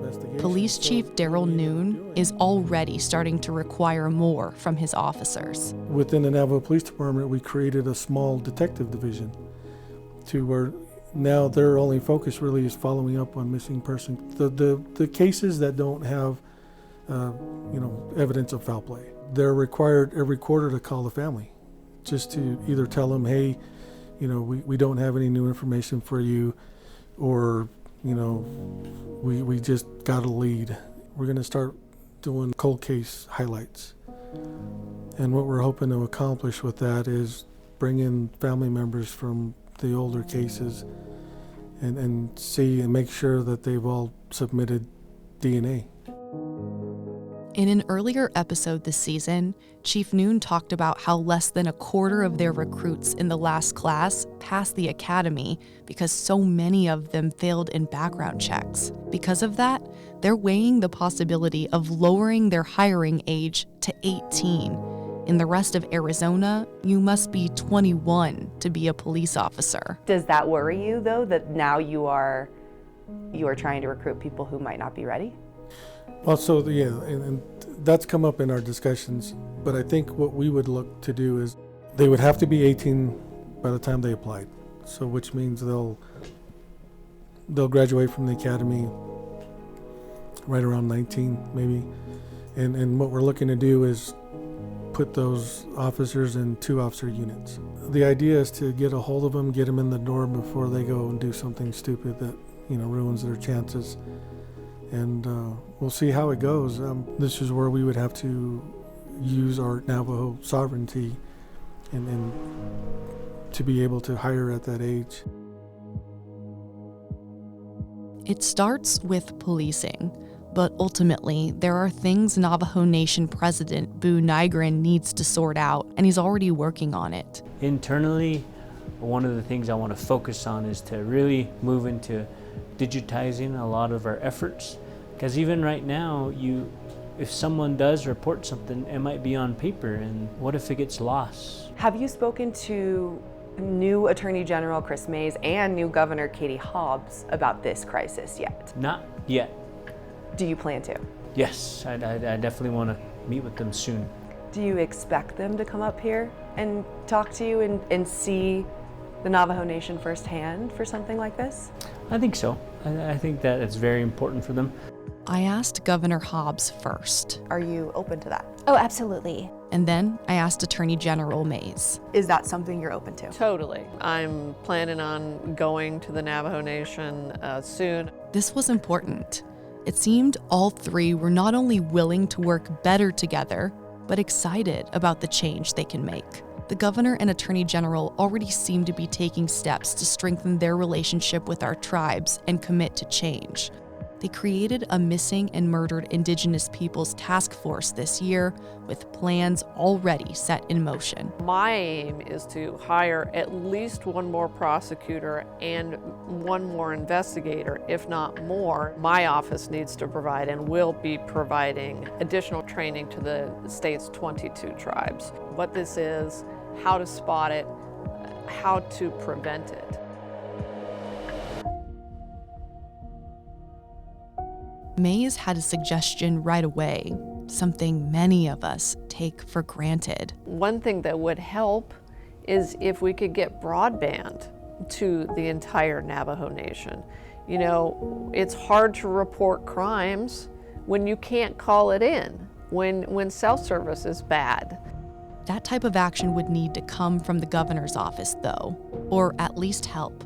So I asked Governor Hobbs about it. So is that something you're looking at? Yeah, absolutely. Our goal is 100% connectivity in the state. In this episode, you heard Governor Hobbs say she didn't realize how big the MMIW issue is in Arizona before she got into office. And she's quickly learning how much needs to be done. Through my interviews and research, there were two huge issues I learned about that I brought to her attention, hoping they be addressed. I see a real break in how we collect data here, and part of that is other states are required to report missing cases to NamUs, the database NamUs, which is huge. Arizona is not required to do that. Is that something you can change? It would probably need a statutory change, but certainly I would assume that might be included in the recommendations of the study committee and something that we could look at making sure is part of our legislative agenda. Is that something you would want to see required and support? And if that bill made it to your desk, is that something you would sign? Yeah, I mean, I think I worked as a social worker before I got here and worked specifically with crime victims. I know that underreporting is an issue across the board when it comes to especially violent crime. And there are a lot of barriers besides just requirements to report. So I think looking at how we can address some of those barriers would be important to make legislation that required reporting successful. But yeah, certainly whatever tool we can create to help address this issue is important. No doubt, reliable data is crucial. The other problem, all evidence processed on a federal case is only being sent to the FBI's lab at Quantico, where it can take years to be processed, like in Jamie's case. Obviously, the FBI is a department of the federal government. If they're not doing due diligence on these crimes, that they reprioritize and make them a priority. If we have the capacity at the state lab and we can work out an interagency or intergovernmental agreement to get those things tested here, I'm more than happy to help facilitate that. I think that's incredibly important in terms of bringing justice. Is this something you could take to President Biden and say, we need more help in Arizona to fight this? Yeah, it's absolutely something I'd be willing to have that conversation with him about.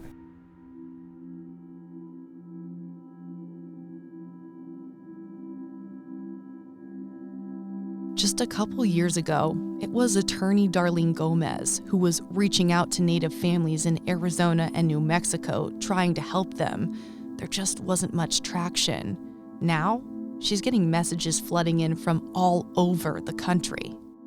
Arizona, New Mexico, I'm getting calls from the Dakotas, from Montana, from Alaska, California. It's really expanded. Because Darlene has been working pro bono for these families as their attorney, she just can't take on more. But even when she can't take a case, she still helps families through social media, namely TikTok. We've really been trying to ride the wave that occurred after Gabby Petito. Did that help or hurt this? It helped us tremendously because then we were able to get out there and do our videos and use the media, Facebook. We were able to call news organizations like yours and say, hey, can you tell the story of our missing Indigenous loved one? And 1 out of 10 might bite, but at least you have one story going out. Yeah. And then one story became 2 stories, and then 3 stories, 4, 5 stories. And that's more than you were ever getting before. Correct. So on TikTok, I think my law firm has over 25,000 supporters or followers. We've gotten over, close to 1 million views on Jamie Ozzy's family. It used to feel like these cases were going nowhere, but for the first time, there's been a feeling of hope for everyone. The first case I worked on was solved. The second case I worked on was solved. Jamie Ozzy's case is going to be tried soon. Because Jamie's case is federal, it's being tried by the U.S. Attorney's Office, headed up by Gary Restaino. I'm so proud of our advocates on the Trey James case. They've met with the family members there at least 4 times during the course of the investigation. I'm not going to get into the detail of those conversations. I don't think all of them went well, but I'm so proud of my team for keeping on going back and talking with them. And I do think that those conversations and the nature of them have been getting better. Certainly a credit to the tremendous courage of the family, but I think also to our lawyers and FBI agent partners. When you say some of them haven't gone well, what do you mean by that? I just mean that there's a natural tension sometimes in trying to give status information before a missing person's case is charged. Right? It's easier once we've got a charge. We are doing our part in empowering victims if they are telling their story, even if their story isn't always supportive of the government and its investigation. We do need to listen more. We need to talk more with the lawyers for some of the victims. This is a good thing, that victims or victims' families are getting lawyers. We got to make sure we're not suffering from white woman in the van syndrome. Referring to these high-profile cases when a high-profile person goes missing and everybody suddenly cares. We need to treat Native American cases on the reservation the same way. We've specifically put that in our own internal guidelines to be mindful of implicit bias. And we train in our office on implicit bias. This doesn't mean that, we've got racist prosecutors by any means. It means that we need to examine the biases that we bring, and it means that we need to look carefully at how we can solve problems. Do you think that there's been a lack of transparency by your office and legal prosecutors in general about saying, hey, up front, we can only say this much? It seems like these families have kind of felt like they're in the dark. I think we can do better. Look, transparency is a hallmark of the rule of law. But how do you truly stop this when it's gone on for hundreds of years? It's something former lawmaker Jennifer Germain specifically addresses in the recommendations they made from their study. We need more resources into mental health care. We need more resources into behavioral health, especially in rural communities, especially in tribal communities. We need resources into sober living. A lot of problems stem from self-medicating, and they're self-medicating from the trauma that they have lived growing up. Alcohol, drugs. When you grow up in abuse, all you know is abuse, and it perpetuates through generations, and we are dealing with the legacy of that. And a lot of this ties right back into the founding of our country. The U.S. Attorney and Attorney General know this is a tall task ahead. We want to be finding people while they're still alive. And so getting quicker responses out there. I think we also want to be intervening in those communities to stop the drivers of violence. It's not going to be solved overnight. We have a lot of work to do.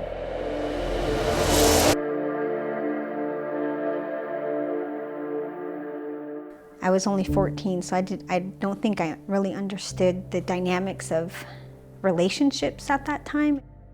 As she's gotten older, Tiffany Sorrell has changed. She's matured, she's gained so much more knowledge, and she's decided she wants to make a difference in the MMIW crisis.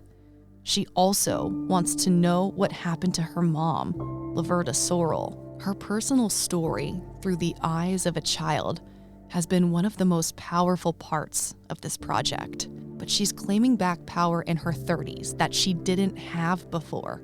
on nobody else's terms but her own, even if it means what she believes as an adult casts suspicion on her own father. So do you think your dad has a part in your mom's disappearance?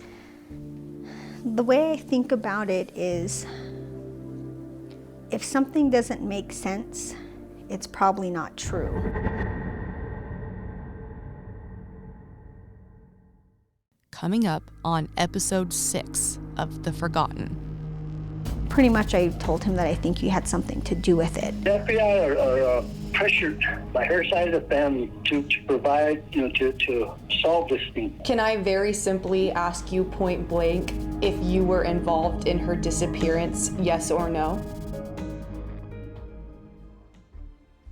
True Crime Arizona, the podcast, is hosted by me, Brianna Whitney, and produced by Sergio Hernandez. It's a production of Arizona's Family, 3TV, CBS 5, and azfamily.com in Phoenix, Arizona. This is True Crime Arizona, an Arizona's Family Originals podcast.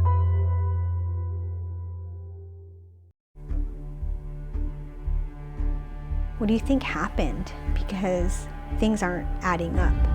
Here's the thing that was been going on, and I just assumed she was over with that guy, and that's what she's done before.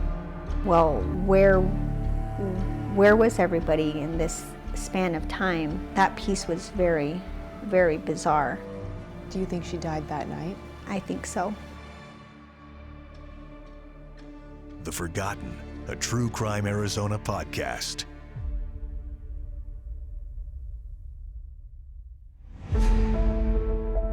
Long before her disappearance, Laverta Sorrell told her siblings about this guy she met. When did she meet Edison? Do you remember? So she met Edison.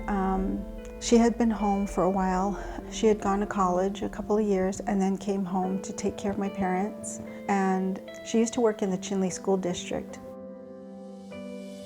So she worked as a resource secretary in the schools there, and then it was around that time that she met Edison. And he had lived in Navajo, New Mexico at the time, and so they had known each other for a while. They used to do a lot of fishing. He'd go out and hunt and was really outdoorsy. Laverta's sister, Valina, met him on an outdoor fishing trip, but it wasn't all roses and butterflies to her. Did you like him? No. He was very macho, and I did not like that about him, and I sensed that with him the first couple of times that I met him. Valina was in college when her sister and Edison decided to get married because their family was about to grow. She had become pregnant with Tiffany at that time. That was the purpose of them getting married. The couple would go on to have 2 boys after Tiffany, making their family of 5 complete. As the kids started to get older, Valina sensed trouble in paradise, and it seemed her intuitions were right. He didn't really care about her feelings or didn't do anything special for her. And she was really loving in that way, so I don't think he reciprocated that with her. And so she started to feel, from our conversations, a little lonely. And just really unhappy. Do you believe that's what led to her having an affair? Yeah. And they had had a traditional wedding, a Navajo wedding. And so my older brother had talked to her and told her, because of the way that they were brought together in that union, culturally she would have to go and explain to my parents what was happening and what she had wanted to do. And so she told my parents. Yeah. She announced that she wanted a divorce. Her affair was known among their family. They all wanted her to be happy and supported the divorce. Valina thought it would be a good thing for everyone. And then, Laverta disappeared. For days after she went missing, Valina would call her sister's home, hoping by some miracle she'd show back up and answer the phone, the comfort of her voice on the other line.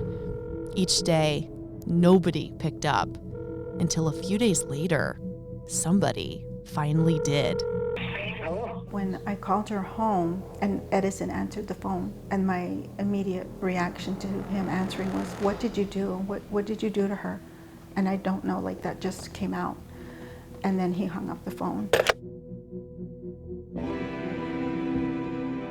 It was difficult enough for Tiffany and her two brothers to grow up without their mom, but even harder to have zero answers as to why or where she went.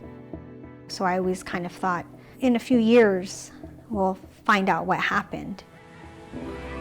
That day never came, but a major shift did when Tiffany and her brother got older. And it wasn't until probably I got to college maybe that me and my younger brother Nick started to really have conversations and kind of start talking about, what do you think happened? Because things aren't adding up. And that's when we kind of started to think that something else happened than her just getting dropped off or just leaving. Something else happened. We know Edison told police he dropped his wife off at the Fort Defiance School District that summer night around 11:30 p.m. and told investigators he assumed she was meeting the man with whom she was having an affair. Or what changed for you from what you were told or believed when you were a kid to what you actually believed when you were an adult? Well, it was that key piece of when nobody was home, when we got home. That for me was just so, it just still sticks out to me today. It's like, well, where was everybody in this span of time? That piece was very, very bizarre. What we kind of came to conclusion was that there was an argument probably, and it just really escalated from there. I think that's at least how it started. So do you think your dad has a part in your mom's disappearance? The way I think about it is, if something doesn't make sense, it's probably not true. And so in this narrative that he's sharing about dropping her off, it just didn't make any sense. It still doesn't explain why he didn't help in the investigation.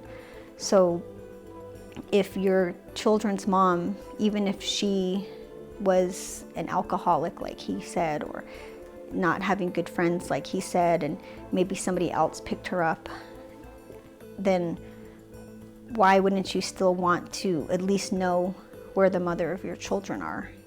It seemed like he just wanted to move forward. He didn't seem like he cared to, it was kind of like she didn't exist anymore. She just was gone, and that was it.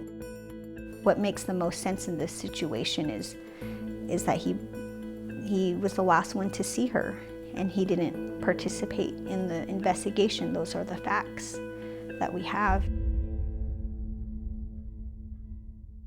Until now, you've heard from Edison Sorrell talking about the night his wife went missing and the bizarre circumstances in which he said she left.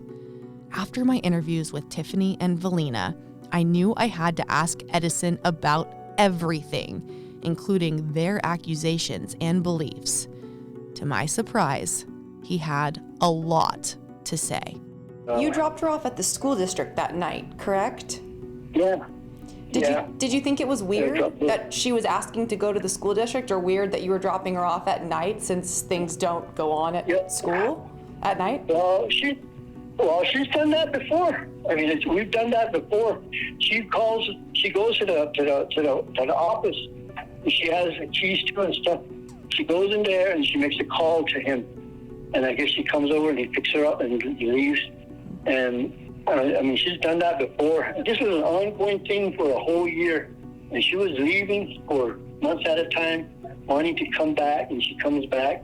Then she leaves again, and she comes back. So it was kind of a routine thing. So when she left that night, you know, I didn't think of anything, you know, because she's done that before. That night that Laverta disappeared, though, you guys had gone to an anniversary dinner, right?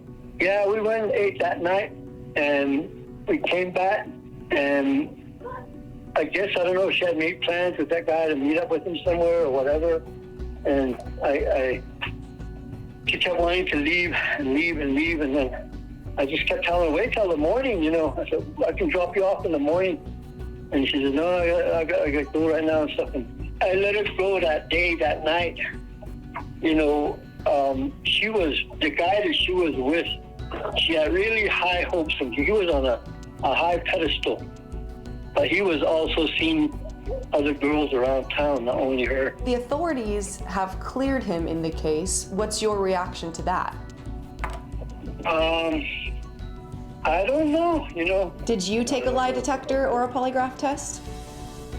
No, I don't want to. I got advice from the lawyer and what you could write. They're saying right now there's really no evidence or whatever, and it's like the FBI is just kind of throwing stuff in the dark or seeing if they'll stick. The FBI are pressured by her side of the family to provide, you know, to solve this thing. So they will basically, I mean, they probably tap my phone, they probably tap my house, and hoping that they get some kind of information. But don't you want this solved too? I mean, it is your ex-wife. I know, you know, I'd like to, you know, I still hope she's out there, you know, I mean, hoping she'll come back. People were telling me, well, how come you didn't get all panic? I said, because there's a thing that was going on, and I just assumed she was over with that guy, you know, and that's what she's done before. Can I very simply ask you point blank if you were involved in her disappearance, yes or no? No, I wasn't involved in it, and I had nothing to do with it. Like I said, I cooperated with the police. That was a lot to process. For one thing, I was impressed with how open and transparent Edison was when I asked him those questions. He is adamant he is not involved in his wife's disappearance. In 2021, Tiffany wrote her dad a letter. She never intended to send it to him. It was just to help her heal. But eventually, she decided to call him and tell him what she wrote about. I told him that I was going to get more involved with the MMIW, and that I know that he loved me, and I know that he was hurt by her affair, and that I know that it was hard for him. But I said, I also think that essentially that something happened that night, that you had, pretty much I told him that I think you had something to do with it. That essentially I'm gonna be involved in this movement now moving forward, and there's gonna be things that are said about you, essentially. And I just wanted you to know that I'm gonna be doing that. After that, he did send me a text message saying that this is goodbye with all the things that you said to me, and I'll let my family know that they don't have to contact you if something happens to me. And that's what he texted me. And so I just kind of thought, okay, well, I guess this is gonna be a broken relationship. So it is complicated, but I do still see him at family events, and I'm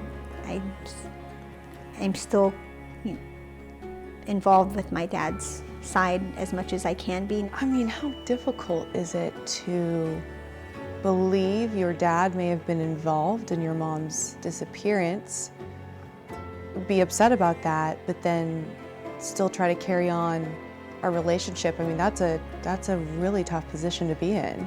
Well, I feel like karma happens. That, to be honest, I feel like he is kind of struggling right now.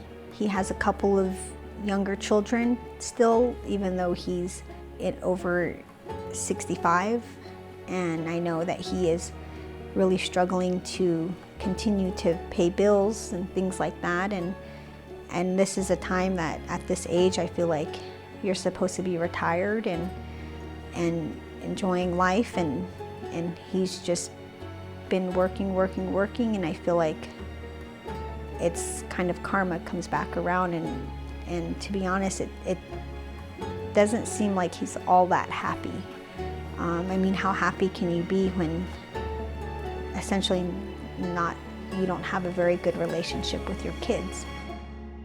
Is it hard for you to know that your own daughter believes you were involved? I mean, she was pretty emotional talking about it with me. Well, it's up to her. She's gotten together with that family over there, and I'm pretty sure they told her a lot of stuff. And she was here, and she knows I was here that night when she left. I don't care about my kids. I still love them. I don't care, what they say or what they do. If they feel that way, that's fine. I still care about them. They're still welcome here into my home. In 2023, Tiffany and Valina are firm in what they believe, even if it's heartbreaking. Do you think your mom is alive now? I don't think she would go this long without reaching out to her family, her children. There's no way that she would be alive and not be here in some capacity. I don't think that she's with us. Do you think she died that night? I think so. What do you believe happened to your sister? I think she was murdered. Do you think your sister's case will be solved?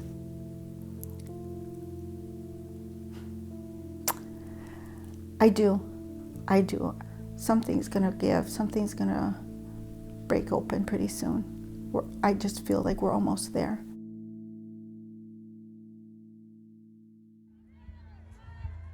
Jamie Yazie's case is finally getting the attention it deserves, but not without hardships still facing her family every single day. Jamie Yazie went missing in 2019. Her body was found in 2021, and yet years later, her family is still fighting for the one thing that means the most. You still don't have Jamie's remains? No. What have you been told on that? That's the best evidence they had to convicting him. And that they need it through the whole case? Yes. I mean, that's not normal. It doesn't feel normal. Jamie's sons have asked their grandmother when they can have a funeral. So how long is it gonna take? How long are they gonna hold on to Mom? She needs to be put to rest. Just one day after our documentary aired on CBS 5, officials finally took the Yazie family to show them the area where Jamie's body was found. It's something they had been asking for a year and a half. It's at least progress. Jamie's dad is holding on as long as he can, trying to make it to the final chapter in this horrible saga. Now they're telling me my heart, my kidney, my liver, and my lungs are giving up. So, but I'm just hanging in there to seek justice for my daughter. But you want to stay alive long enough to see justice. Yeah. That's yes.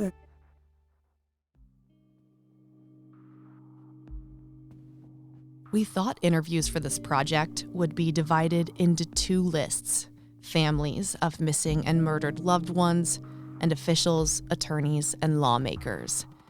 And then something eye-opening happened the deeper we got into the investigation. We didn't expect those lists to combine over and over. Jennifer Germain, the former lawmaker who led that first study on MMIW in Arizona, was the first to reveal she has a family member among the forgotten. This is an issue that affected my family. My great-grandfather was a missing person for 65 years. He survived the Eastern Front of World War I to come home and go missing from a New Deal work site in Yellowstone National Park.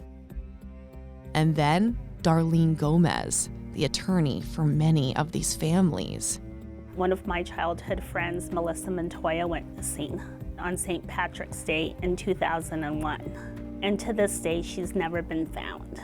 And only up to about 2.5 months ago was the FBI able to enter her picture in So for 21 years, she remained faceless, a silhouette.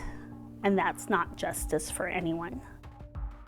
Then the Navajo Nation police chief himself, Daryl Noon, visibly affected by what he was about to tell us. I didn't really talk about this until recently, but my grandmother, her brother is missing.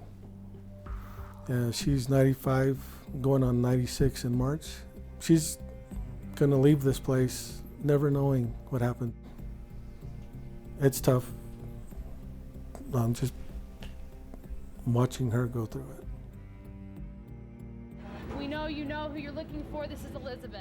The reality is, this crisis isn't one that affects a few. It affects thousands, and likely people you know too. What these families saw in the media didn't reflect their own parallel situations. It's something Marilyn James, Jamie Ozzy's aunt, has thought about for years, but never wanted to believe. This girl right here, this is what matters. That is it. Anything else, it comes second to this. Once Gabby went missing, Gabby Petito went missing, it really did open my eyes. Like, it is skin color. We're pushed aside because of our skin color. We're just, put last because of our skin color. Law enforcement came together to find her. They found her within a week, and they went from Florida to Utah, and I didn't hear anything about jurisdiction. I didn't hear anything about, oh no, we can't look through that. We can't go through all these states and, all this jurisdiction that we have to jump over. There was no excuses at that time. And there's all these law enforcement that came together to find her. Why not for Jamie? This is something they are no longer willing to accept. I think if we stop fighting, I'm gonna let them tell you a little bit about Jamie. That's when And this is my niece, Jamie's just gonna be another statistic, and that's not what I want. I want to make changes in her name. I want what happened to her to have a purpose. That we are seeking justice for. We're not going to stay silent. We're just going to keep moving forward. Now, they've found their voice. No longer will they be forgotten.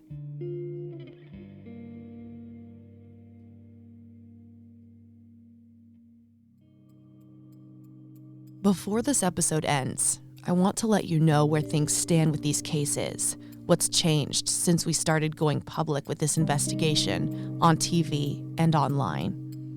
Laverta Sorrell's case is still an open investigation with the FBI and remains unsolved. Jamie Yazie's case is making its way through the court system, with Trey James expected to stand trial this year. While the Yazzie family has still not received Jamie's remains, less than 24 hours after our documentary aired, authorities did take the Yazzie family to where Jamie's remains were found, something they had asked for nearly 2 years.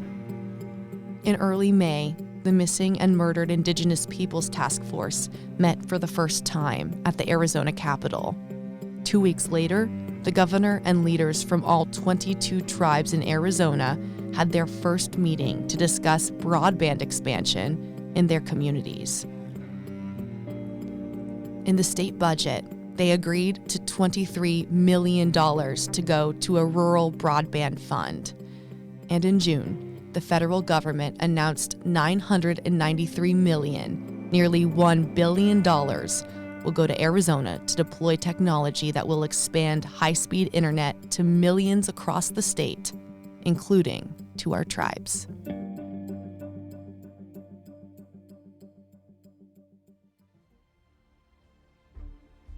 True Crime Arizona, the podcast, is hosted by me, Brianna Whitney, and produced by Sergio Hernandez. It's a production of Arizona's Family, 3TV, CBS 5, and azfamily.com in Phoenix, Arizona.